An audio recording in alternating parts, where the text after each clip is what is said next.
bulaklak po. Bulaklak. Ano na, nakarami na? Oo. Dami na. Maganda pa sa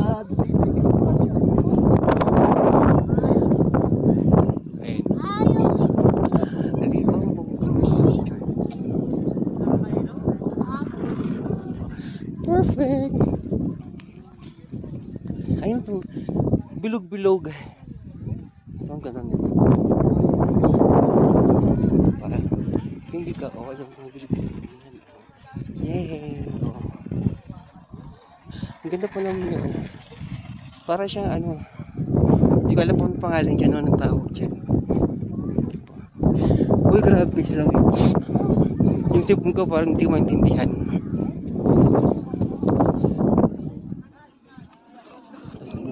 Bakapit ah. Sige po, sige po. Ang cute niya.